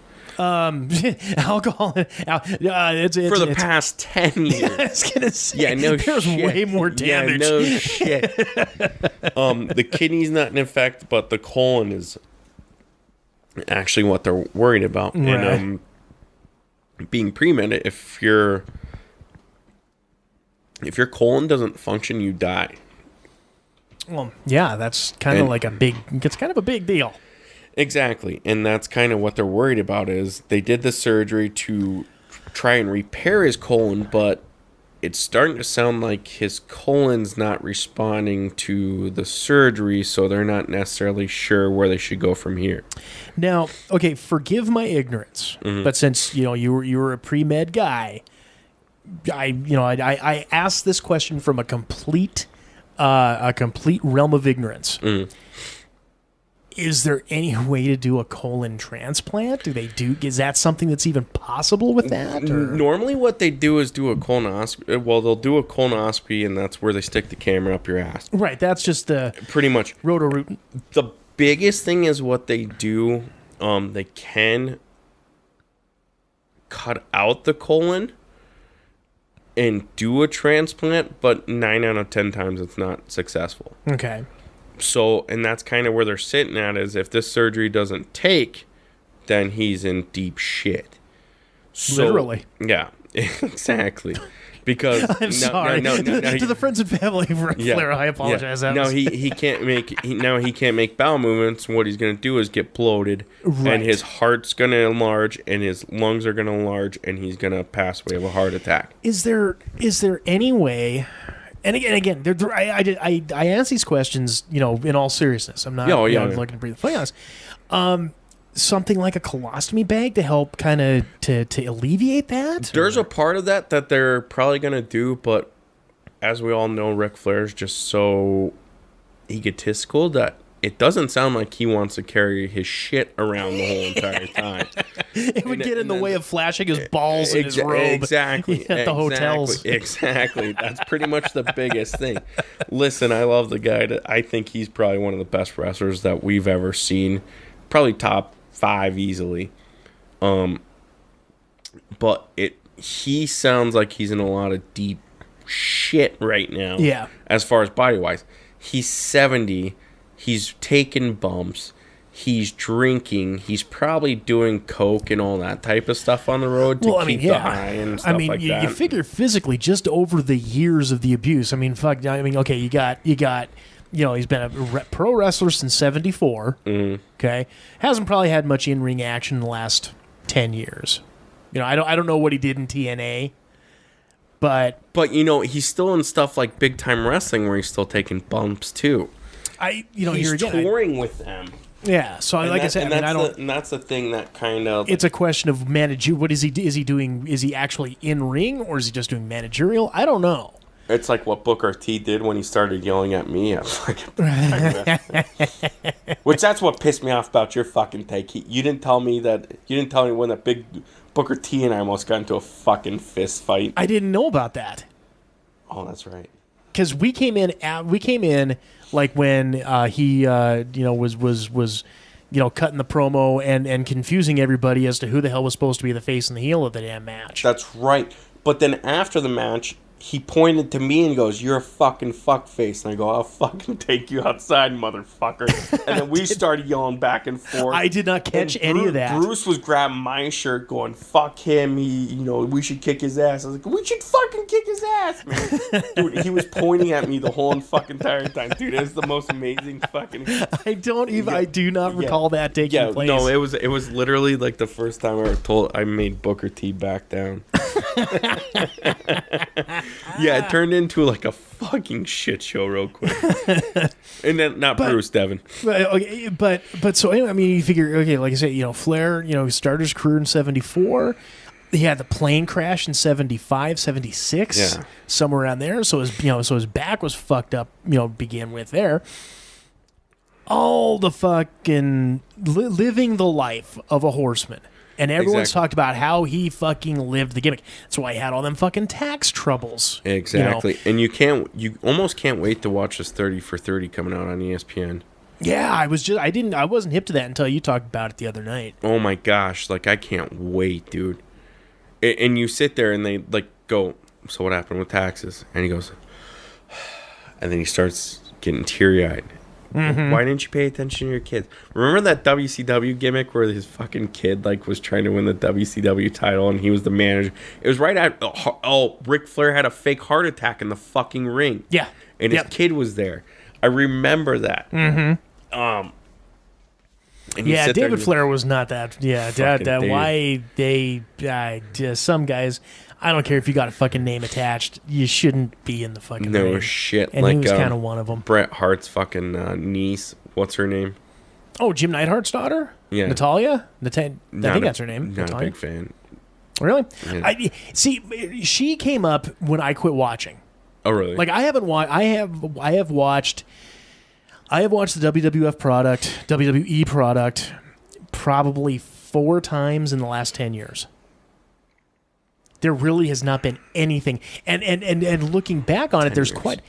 Maybe it was 10 years ago when I was actually really addicted to it because I was dating this girl, and she was a big John Cena fan, so we watched it, and I think the last episode we watched was when, whatever that WrestleMania would have been, 23. John Cena had Edge on the ladder and he did the FU to him through tables. Yeah, so that could have been like 20 something, yeah. Yeah, 23, 24. And then I want to say like a few months later the Benoit thing happened.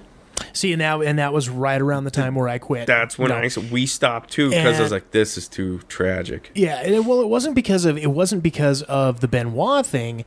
It was just the product became so fucking bad. Yeah, that there was nothing holding my interest at the time that I quit watching. Jericho was just coming back. Mm-hmm. That was that whole code, 3rd or 4th time. Yeah, it was like the code breaker gimmick was the first deal on that. Sheamus was just coming up. Mm-hmm. And I think fucking Beck Phoenix had just won the women's title.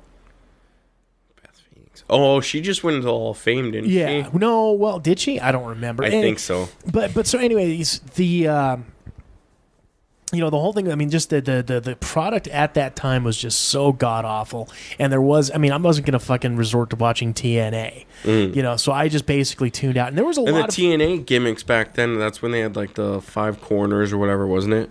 It was like this 6-sided ring. Yeah, and they had fucking Buff Bagwell as like their champion at one point in time or something. God, that one I could not tell you. I'm just naming some random ass because it was all the WCW guys that were over there, and you watch Scott Steiner come down the ring, and you're like, holy shit, man. Now he owns like a town pump in fucking Atlanta or some shit, Like, he's really fucking bad, man. And it's sad to like see all of our fucking heroes growing up, are doing shit like that. Well, it's a business for the young. Exactly. And you can still have, shit. Here, okay, comparatively speaking, the huge fucking youth movement, and I think the youth movement that kind of came about especially in the WWF, I think that's one of the key things that's really hurt the business, because prior to, guys would have fucking 10, 15 years working the territories. Yep. They would spend their time in Texas, in Mid-South, in Continental, in Florida,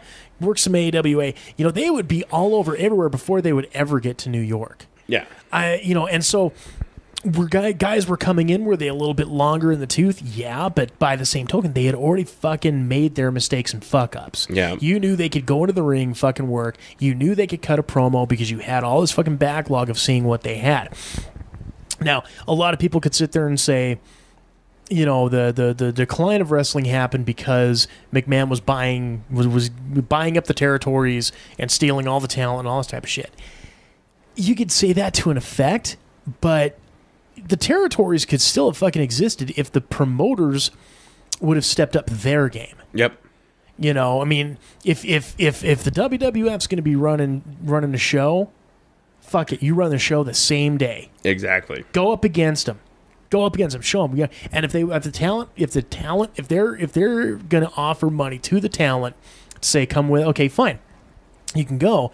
But then there's going to be guys on the back end. Bring in the Japanese wrestlers. Bring in the luchadors. Bring in the this.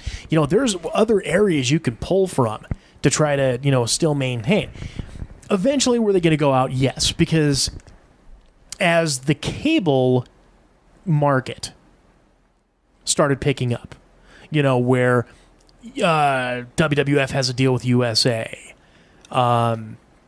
Turner has the deal with Jim Crockett Promotions, so the NWA and WCW stuff is there.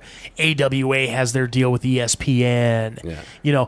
Across the map, these guys are ESPN making Classic. Well, I'm talking back in '88. I know. Yeah. This is when Classic was the. Oh, okay. This is when history was called Modern Times. Yeah. But as these guys were making those national deals, it was going to be pretty obvious that a lot of the territory shit wasn't going to be able to stick around because you've only got so many fucking channels you can work with. Yeah. It be what it be. But there were still fucking draws. Like, I used to love watching World Class on ESPN. I did too. Or the GWF. GWF came in, was around 91, 92, so I don't know if What's GWF stand for? The Global Wrestling Federation. Okay, I thought that was Girls Wrestling Federation. Remember, no, that was you're on talking UPN Glow. You're talking Glow. Yeah, that was on UPN for like the weirdest time. Yeah, there's a the gorgeous ladies of wrestling. Yeah, there's a that Netflix has got a thing. I heard about that. And there's a comedian that she used to wrestle in that too. Oh yeah. Yeah, she was like the champion for like the longest, for like the 4 weeks that was on UPN. the only one that I never had. We didn't have it in syndication here. So the only one that I know was apparently, I think, what was she calling herself? There was like Tina Ferrari or Maria Ferrari or something like that. She ended up becoming Ivory. Oh yeah. Ivory was a Glow girl. Oh my god, yeah. Yeah. Fuck, I forgot about her. She was semi-attractive too. She was really she was one that I mean, she obviously wasn't the one you'd go gaga for, but she was one that was like, I wouldn't. I'd throw a shot. I wouldn't kick out of a 3 count with her. No shit. You're like 13. You don't even know what a shot is. You're like, fuck it. I don't know what it means to stir her guts, but Dad says it all the time. So what the hell? No but yeah, I mean, but no, Global was. I loved Global. That was the first that was where we got the first vestige of the 1, 2, 3 kid, X-Pac, whatever you want to call him. X-Pac. That's where he got his start. Buff Bagwell was the handsome stranger. He got his start there. Now he's a fucking... Do you remember? Now he's a gigolo. Yeah. Do you remember the Patriot? The Patriot wasn't it Owen Hart? No, he had like a brief run for about maybe 6 months in the WWF. He came in around 97. He was going to have a feud with Bret Hart and all that type of stuff, but they kind of, between the shit going on between Shawn Michaels and Bret Hart. Didn't Hulk Hogan, wasn't he acting like the Patriot for a bit once he came back to the WWE? Oh, that fucking Mr. America gimmick on SmackDown. Right. Yeah, that's right. Yeah. No, this guy was Del Wilkes, and like I said, it was around 90. I want to say like 97 when he came in, but he just kind of got shit on. Really ended up not doing anything with him. I mean, he had the fucking look. I mean, he had a fucking outstanding body. But between shoulder injuries, just kind of getting buried by the other wrestlers, and he didn't have much of a fucking shelf life.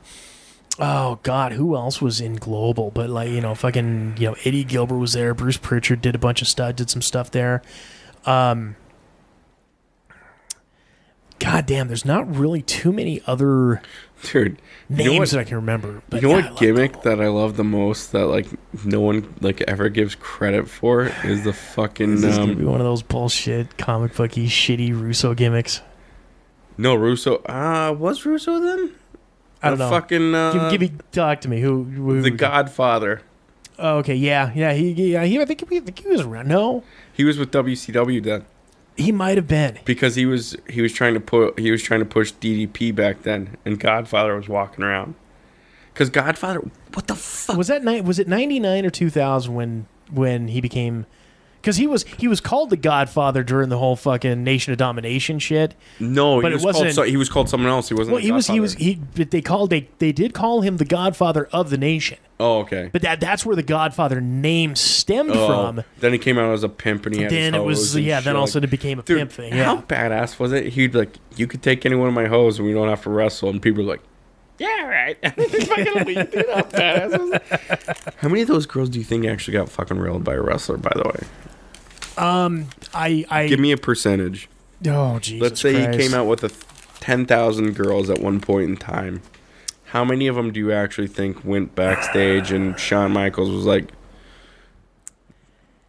I'm going to give it a low number. I'd say like maybe 5%. No shit. I would, yeah. Just because I'm willing to bet they pulled him from the audience. And a fucking Rock or Stone Cold Steve Austin went up to him and was like, hey, thanks for like participating. Well, the only one that I've got. Come back to my room and like let's sign something real quick. And then he signed his I'll give you my autograph. I'll give you my autograph. No, the only one that I know is confirmed was Victoria was one of the hoes at one point. Which one's Victoria? She was the one that was like the bad. I think her biggest gimmick was around 2002, 2003, where she was batshit crazy. She came out to that tattoo song. All the things she said running through my head. I'd have to look her up. I'm thinking of the one that X-Pac was hanging out with. Remember her? That was Tori. Not Tori Wilson. Yeah, that was Tori. He and Kane had a fucking intimate, Yeah. No, this was later. This was like after WCW closed. I was already back in Montana from Jersey by this point. But anyways, apparently Victoria cheated on her husband with John Cena a bunch of fucking times while they were on the road. So that's the only, and it wasn't even when she was one of the Godfather's hoes. Yeah. Well, it sounds like fucking not just Victoria. It sounds like Mickie James did the exact same thing too. Who was like I was fucking in love. I was in love with her. There were from the stories I hear, there were quite a few of them that wanted to fuck their way up to the top. Well, John Cena was the way to go, and he crushed a lot of puss. Good for him. Now he's doing fucking Brie Bella or whatever the fuck her name is. Are they engaged yet, or have they just agreed to? They are. I think they're already married, and they have a kid on the way or some shit. How did Daniel Bryan get the other fucking Bella twin? By the way, that guy looks like a fucking homeless guy that's standing outside fucking Walmart all the goddamn fucking time. Do you understand what I'm saying? So he looks like a fucking guy that you were like, hey, I want to get you a double Whopper with cheese and fucking give it to you, and here's $5 attached to it. And you're fucking dealing with Brie Bella, you fucking dick. Do you understand what I'm getting at right now? Yes. Yeah. What type of world do we live in where the fucking guy that's a 2 gets a fucking 10? Because you know what? He was and if the girlfriend's listening, I'm a 2 that's got a 10. So hey, yeah. Here's what it boils down to. Apparently some chicks do dig personality over looks, I guess, but also too. That's a fucking lie. At the time, I don't agree with that. I don't agree with that. I guess I do because Listen, I'm not saying it's what's gotten me many times. Yeah, no in a league that I should not have been involved in. No shit. But the other thing 9 I'll out say of 10 is, times I usually go up to a girl and I'm like, do you want to see something weird? And like, yeah, go to my house. We watch Batman the fucking the animated series, and then she's like, this is so fucking boring. Let me just bang him. Like, all right, cool. That's why I'm in a lovely relationship with my girlfriend right now. And Because she has tolerance. yeah, she's like, I just don't want to deal with this fucking retard in his cartoons all the time. He's going to make me watch the Mickey Mouse Club here in a bit. We gotta get the fuck. But the other thing, too, at the time that all that shit was going on, dude, he was fucking over. He was over like fucking Rover. Oh, Cena? No, Daniel Bryan. Oh, yeah. You know, that's the thing. I mean, if you're, up there, I'm not surprised that she was banging him because, like I said, he was fucking over at that time. I'm surprised she stuck with him. But I think they both are fucking screwy enough in their, like thinking green vegetarian, we're going to make everything out of hemp lifestyle. Yeah. That they're too weird for anybody else. I disagree. I think fucking Cena banged both of them, and he just didn't know. He probably did. He was just like, and he knew because like, it was. And she's like, no, fucking whatever. Dude, no, crazy twin three-way. No shit. It's the wrestling business. Get the fuck out of here. That'd be fucking nuts. I'm not saying it did happen. I'm saying that's probably because, like I said, it's the fucking wrestling business. Can I tell you something? Like without things being weird. Attracted to both the Bella twins, right? You are. What gets me the most is when they wear backwards hats. Okay. I don't know what it is about girls wearing backwards hats. That's just like, all right. As you sit here wearing a backwards hat. Well, I have to because you're gonna wreck yourself later. Yeah. Well, the headphones don't fucking fit up my fucking huge ass head when I wear it forward. I'm gonna crush it tonight. Yeah. Andy Growth. Oh shit. Well, what do you want? You feel like wrapping her up? Do we got anything else? I got nothing. I can tell you more about San Francisco. God damn it. Yes.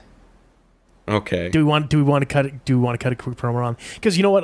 This is gonna be about 2 hours. I'm gonna whittle it down to an hour, but I'm gonna have a bonus episode that I'll charge 99 cents for. That's fine. Let's do that. So, dude you were in San Fran. Okay. What happened? Let me just tell you something. Like, if you ever date a girl that's never been out of like a big state like Montana, and has never been with a city, you probably shouldn't take them to fucking San Francisco. Wait, she's never been out of Montana? She's been like Vegas like twice. And you sit there and go, okay, well, you go, okay, well, Vegas. Okay, right. You go to Vegas expecting like fucking crazy shit to happen all the fucking time. Right. You go, okay, well, I'm gonna see like tits and ass and all that type of stuff. You go to San Francisco thinking, okay, well, I'm gonna see the Full House fucking houses and I'm gonna see the fucking, whatever. Golden Gate Bridge. Yeah, Golden Gate Bridge. San Francisco. It's not around anymore, but Candlestick Park. Yeah, which, exactly. The Candlestick Park's still actually fucking there, by the way. Oh, is it? Yeah. So you pass all that shit and you see the city and you see the lights and you're like, holy shit, you see the Bay Bridge and all that type of stuff. What you don't ever expect someone to see is all the fucking homeless people. I was just going to say, and then there's the BART. Exactly, the fucking BART, dude. So it's the last fucking night that we're there. And the kid the day before is like, can we take the subway? I want to take the subway. I was like, okay, well, let's take the subway. We go, okay, we're gonna take the subway. Well, it's not really. There's one section of it that's kind of underground, but for the most part, it's an above ground L. That's not true. It's majority underground now. When did it change over in the last 4 years? Because you went from Oakland. Did you go to San Francisco? Were you in San Francisco at all? Yeah, because that's where our hotel was. Okay, 90%. But we flew out of Oakland, so yeah, that's what we did too. Like 90% of it, we were underground the whole entire time. And then we got off at the first stop, which is West Oakland, and then the next stop is the Coliseum. Which I was fucking fascinated why we didn't fucking just take the whole entire thing to the airport. Because we could have walked from the Coliseum and you could throw a baseball and hit the fucking airport. Well, yeah. And that might be part of my problem then, because when we would leave, left the Oakland airport, right? Go through all the stops. Oh my God, there's a fucking stadium. Yeah. We're gonna be on, and then you would go under the bay, and Correct. be in San Francisco. And then we were like 2 stops in. So we must have never gotten into that underground section. Then we were like 5 or 6 stops into San Francisco where you have to walk downstairs. You're fucking underground the whole entire time. It's black. Never got to that point. Yeah. Oh yeah. Okay. It was like fucking. It was ridiculous. Nice. Okay, so yeah, don't go shitting yourself, please. Luckily, my stomach's not like. So the kid's like, can we take the because Saturday we let my girlfriend go shopping, and then he's like, I was like, I'll take you a walk. Let's walk around because she was like in Victoria's Secret and Tiffany's and all that type of stuff. And the girly shops. Yeah, oh yeah, and like he and I are like, we shouldn't fucking be in here. We should just go do our stuff. He's 8. He and I like went to go like look around. We went to like the hat stores and stuff like that. Yeah. And then he's like, hey, what's down there? I was like, let's go down there. And I go, oh, this is a Subway. And when I took the Subway last time I was in San Francisco, had a fucking phenomenal time. We took it twice. I think we even ran into Snoop Dogg one time. I was so fucking like out of it. Like right. That was like so we're sitting there. And this homeless guy comes up to us and goes, hey, do you know how to take the BART? And he saw our luggage. And I go, son of a bitch. I go, I know how to fucking take the BART. But, like, he goes, how many tickets do you want? I go, we need 3. He goes, where are you going? I go, Oakland Airport. Okay, here's what you're going to do. You're going to put $30 in, 10, 20, 30. And I go, well, you just saw my wallet, which has $400 fucking dollars in it. Right. So I'm going, okay, we're going to get shot. So I go, okay. And he goes, you're going to press 1, 2, 3. You're going to Oakland Airport. You're going to get out. You're going to take this train, and you're going to get off here. And then you're going to cross a bridge, and you're going to take the yellow train to Oakland Airport. Take the yellow train to Oakland Airport. I go, okay, man, thank you so much. The tickets pop out. He goes, hey, man. And he's like, I go, here it is. He's going to give me the speech like how he's hurting for money. And he, no shit, goes, get there safe. God bless. I go, holy shit. Oh, really? Yeah. So then I'll be damned. So then I look at Kayla and I give her the tickets. I pull my wallet out and I give the guy $25. And I go take care of yourself. Like, just whatever you need. Like, thank you so much for your help. Get a hot lunch. Yeah, go get a hot lunch. Okay, before this, we're walking from our hotel, which is like 2 blocks away from the bar. We're walking, and we walk next to this 7-Eleven. There's this guy on the ground. His ass is hanging out, and he's obviously on some sort of drug. He's putting his hand down his ass, and he's throwing shit at the fucking 7-Eleven. Joe, man, that's the nastiest thing. He's on the ground, and he's doing like that Running Man thing where he's doing a circle, and he's like, It's like an ass sprinkler. Oh my God, dude. And Kayla grabs my arm, and I go, just don't look. The boy didn't even notice. I don't know how he didn't notice, how he didn't stop and like, hey, did you guys see that? I'm like, no, let's just fucking leave. Like, and Kayla's just like so scared. And we get on the BART. There's garbage all over the place. There's like homeless people sleeping, and we're like the only normal fucking people on the BART. Her and I are like, she's sitting like you're facing me, and then I'm sitting like a row away because there's a bunch of garbage, and I'm facing them so I can watch what's going on with them. Right. Her and I are texting back and forth, and like, you know, the BART, it just fucking just screams ass shit. Yeah. She's like nervous. She's like, I don't like this. Can we get off at the next stop? I go, babe, we'll be there in 15 minutes. Just hang tight. No, can we get off now and take an Uber? Great. Next stop is fucking West Oakland. No! There's fucking like gangsters. It looks like goddamn Friday, where there's fucking people all over the place. People are packing and shit like that. Mm-hmm. I call an Uber. He's 17 minutes away. The first thing he says to us is, I don't know how you guys got an Uber, because not a lot of people Uber over here. Why don't they Uber in West Oakland? Oh, because usually an Uber driver gets fucking shot. Dude. Because West Oakland. Yeah, you're lucky it's 9:30 in the morning when all the gangbangers are fucking asleep. I'm like, holy shit, man.